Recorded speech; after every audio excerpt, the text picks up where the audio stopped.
My name is David Noonan. I am a B2B marketing professional. Most recently, I was with Invesco, an asset manager, and I was head of brand and content.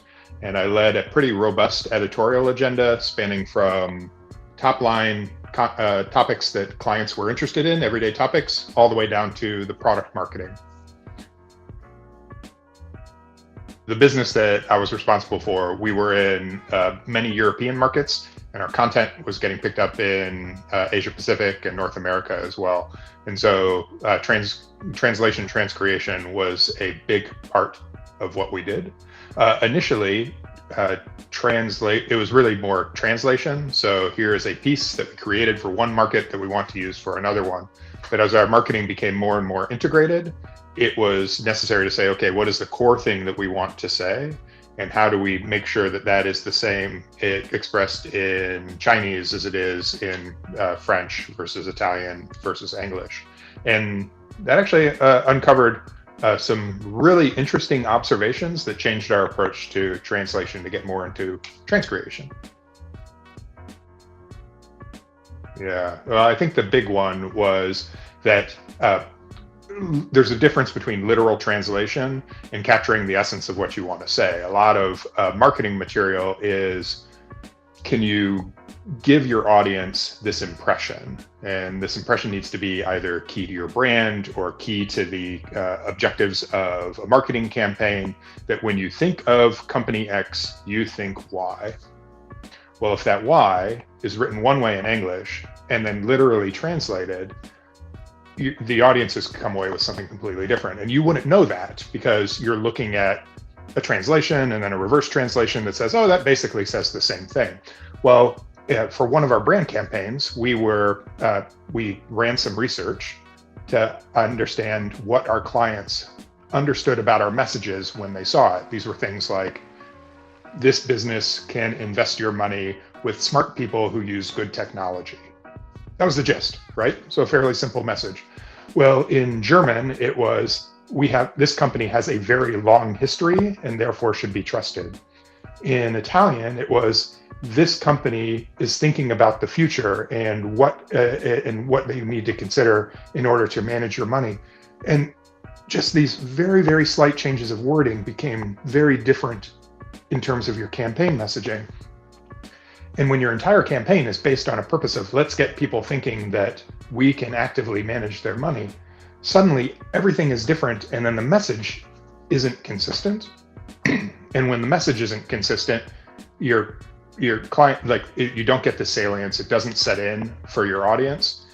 And each time they see something from you, it's like the first time you ever talk to them, as opposed to, this is what I can expect from this audience.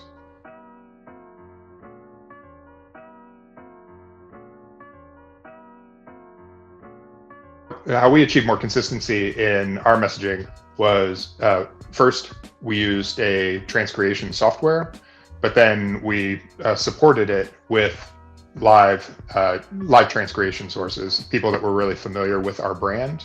So these were the agencies that we used in the past. If you remember, I talked about, we have this one piece for this one market, here's how it should be translated.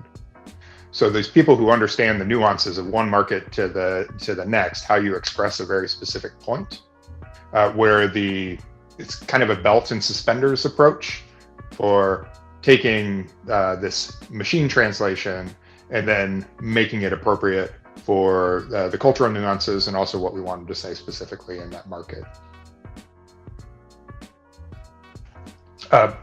Yes, it was a hub and spoke approach. So we'd have a central agency that was responsible for the initial translation, transcreation, and then it would go to the local agencies that we'd been using in the past who were really familiar with our brand and understood the local market, who would then red pen it and make sure that it was an accurate transcreation of what we wanted to say. And then that would be the copy that would go into our final content. So,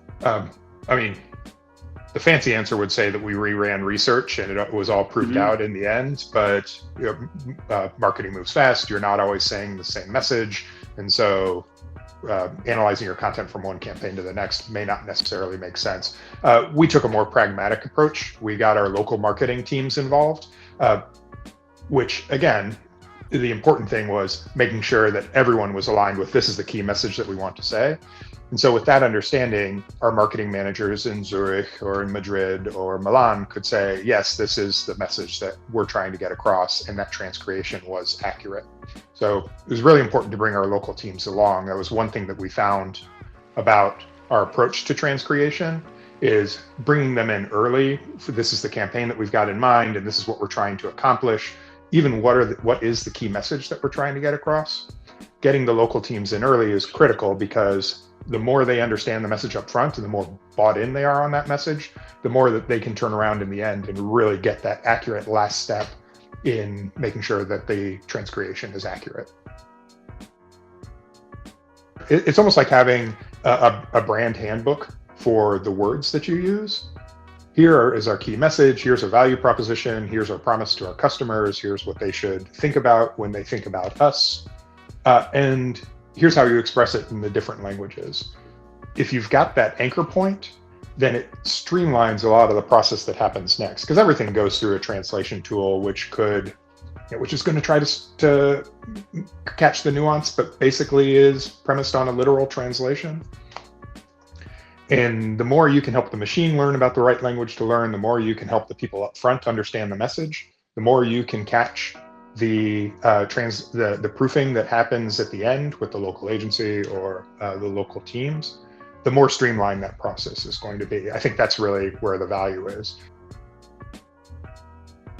So yes, I think it's not anything that we would do differently, but the faster we would push that evolution of that brand handbook in terms of the words we use, the faster people understand up front what the core messages are, the faster the translation tools evolve to adapt that, the faster the people understand at the end that are doing QC. And that would allow us to get bolder with where we use it, going from top line ads to longer form content, so that it works all the way through the funnel. Don't sleep on the end product. Like, have a starting point in mind. This is what the key message needs to be, and then make sure you've got someone looking at the end message in German, in French, in Spanish. Is that saying what I intended it to?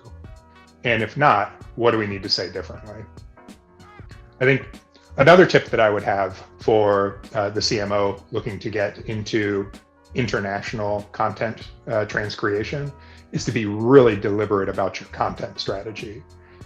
Often content teams create a lot of content, and there is a sense that more is better, but that can really blow a hole in your marketing budget in terms of transcreation cost.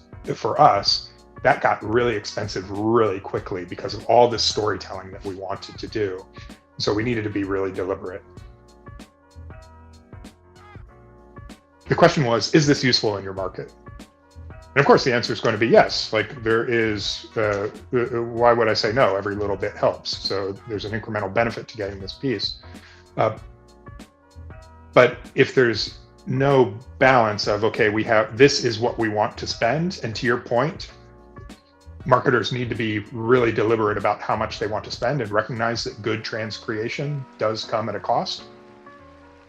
If there's no sense of how much that is, you're going to end up transcreating a lot of things as opposed to be really efficient and deliberate about the pieces that you create. So I guess if I follow that thread all the way through, a really smart CMO would say, here's the content that we're going to create at the beginning, knowing that at the end, it's got to be, these pieces need to be translated into French, these into Spanish, these into German, these into Italian. And I'm comfortable with how much I'm investing in the content that I'm creating and the effort that I'm making to make sure that it's transcreated properly in a way that resonates with the local market.